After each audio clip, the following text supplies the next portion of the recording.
Thank you all for coming here today. I'm State Representative Ryan Berman from Western Oakland County. I'm joined with State Representative Karen Whitsett out of Detroit, John Vaughn, and Trinae Gonzer. Yeah, I didn't want to butcher the name there with the spelling. We're here today because we're with this U of M survivors package that is now in our second session trying to put this forward that got delayed due to the COVID pandemic. Now it has its first hearing up today in a little less than an hour. We're going to be in front of the Oversight Committee testifying on these bills and the importance of them. My bill is 4307, Karen Whitsett 4306, and again, a bipartisan package because this is an important issue that crosses party lines, and it's for survivors to pursue justice. We're not here to tip the scales in favor of one entity or the other, but what we've seen in the past with the horrors of the Larry NASSAR abuse at Michigan State University and at now U of M with Dr. Robert Anderson, it was the impetus to change the law. That's what we do every day. We see issues, we spot those issues where we may need a change. And here, we obviously need a change.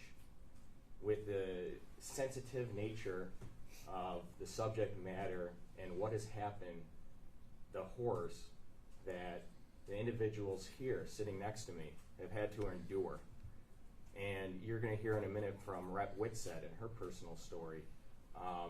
It's very hard. It's unimaginable to me, and how important it is for people to come forward with their stories, and it's shown that they're not alone. And it takes courage and determination to see justice prevail, see the truth come out, and to rectify the wrongs in the past. Our laws in many different areas are antiquated and may sometimes seem that they're not fair. And that's what we're here as legislators to update our laws, and would help everybody in the state of Michigan going forward and in the past. With that said, our governmental immunity laws are preventing, and we've seen prevented claims going forward at Michigan State University and now at the University of Michigan. And my bill changes our governmental immunity laws so there isn't just broad immunity that nothing can happen, especially at these institutions where if somebody knew of an abuse in the past, in particular criminal sexual conduct, if they knew or should have known about it and they didn't do anything about it, they enabled that abuse to continue to happen. We don't want that. That's not right. So what my bill does, it says you don't get immunity in these situations going forward and retroactive in the past if this has occurred, and now we've seen it has occurred. And Rep. Whitsett, very important aspect of this bill, is changing that statute of limitations. What we've seen, again, with the Larry NASSAR bills that previously passed the House, opened up a special 90-day window for survivors to bring forward their claims to go to court. What Rep. Whitsett's bill does is creates a 1-year window to allow claims to go into court. And again, it's just to allow people their day in court, allow them to tell their story, and so they're not shut out in their pursuit of justice. With that, I'll turn it over to Rep. Whitsett. Thank you, Rep. Berman. I want to thank everyone for being here just to hear our stories and to understand why these bills are so important. I myself am a sexual assault survivor, and it's not something easy to talk about. It was hard to be here today. I'm telling you, I talked myself out of this so many times this morning. But people need to have their day. They need to be heard. With me, I went to a gynecologist, young woman, expecting to get a regular exam and not having any issues. There was someone in the room that is supposed to watch and make sure everything goes according to plan. I waited to hear the glove snap. That never happened. Someone stood in that room and watched this happen and said nothing. And I'm looking at her, looking at me, waiting for some reassurance that this was the right thing and nothing was wrong. And she gave me nothing. She had a blank stare on her face. No one should have to go through this and not be able to tell someone. 90 days is not enough time. It just simply isn't. 1 year isn't enough time. But we have to start somewhere. We have to open up that door and get a start, because everyone deserves to be able to have someone confronted about what they have done to them.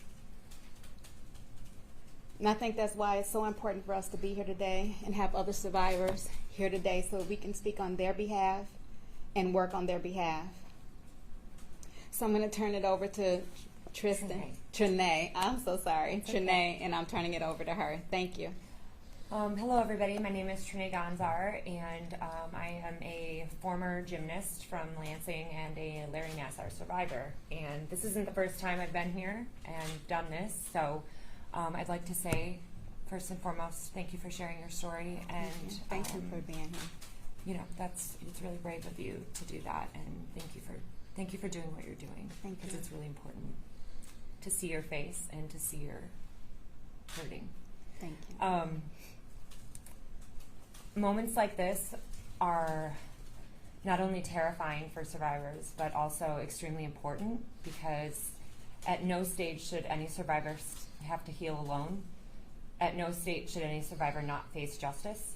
At no place should we have to walk this journey without having justice in front of us. And at this stage, we've all recognized with my case and my story, the fight is ugly. And I stand in solidarity with all survivors, because we all deserve justice, but particularly today with that 1 year window, to give those that deserve that window an opportunity to get their justice. So, John. Oh, wow.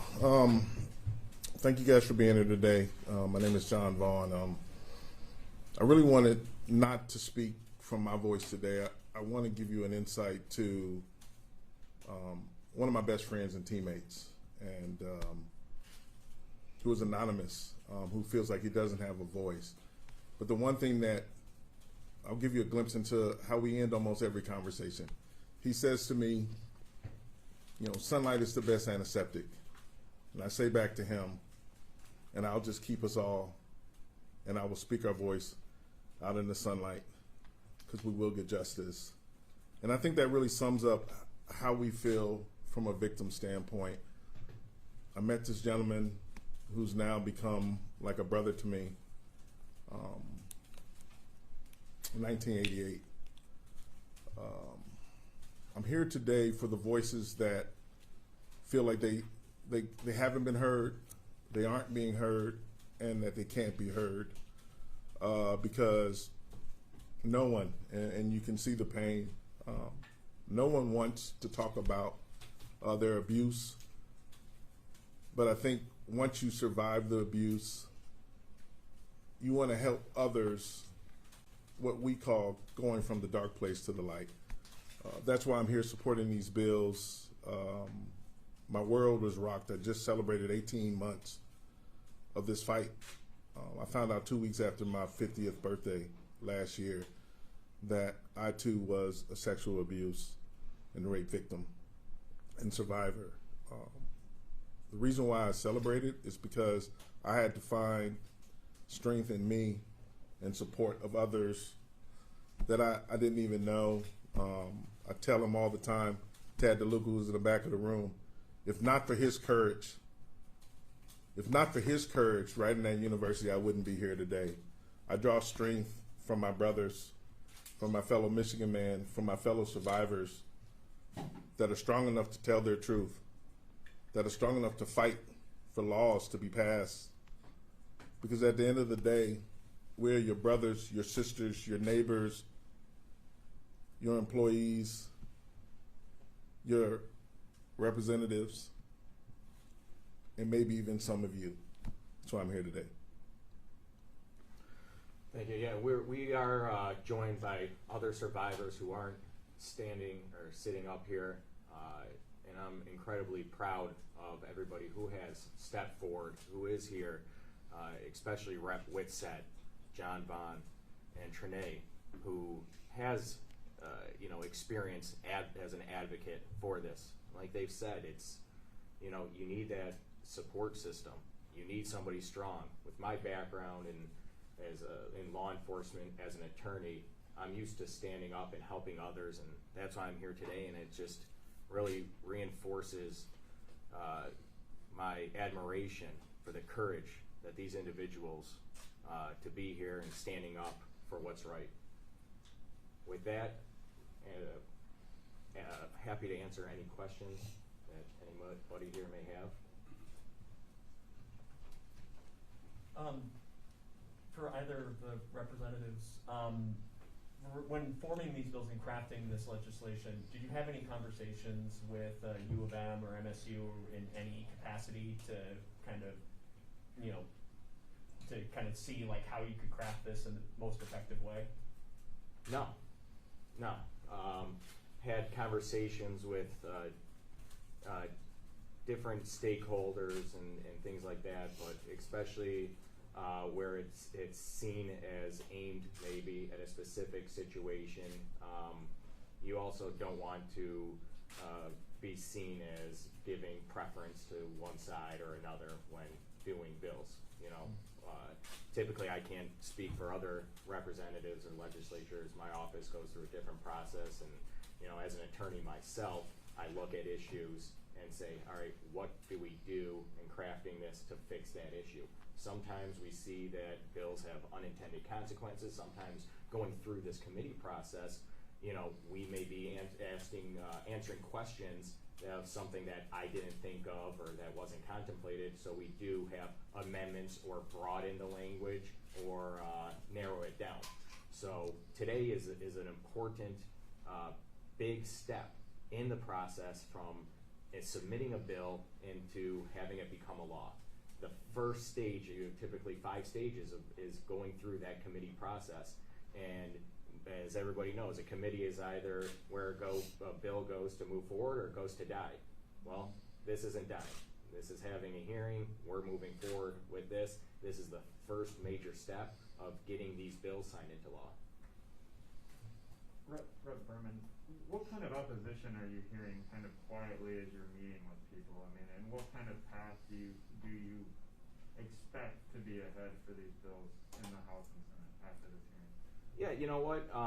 Again, because these bills were initially submitted last term, there was some opposition last term, and then COVID hit, and that was kind of, I think, a cover, an excuse to not bring them up. But with any bill that I have, I'm pretty tenacious and like to see things move forward. And again, here today, we're having a hearing, and that's a first major step. Typically, if you want inside baseball behind the scenes, if there's major opposition, they get it and make sure there are no hearings on a bill. Obviously, that's not and has not happened here.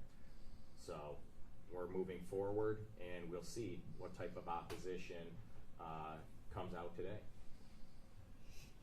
These bills are obviously somewhat of an iteration, like you said, from bills last year. Are there any changes drastically between what was brought forth earlier and now?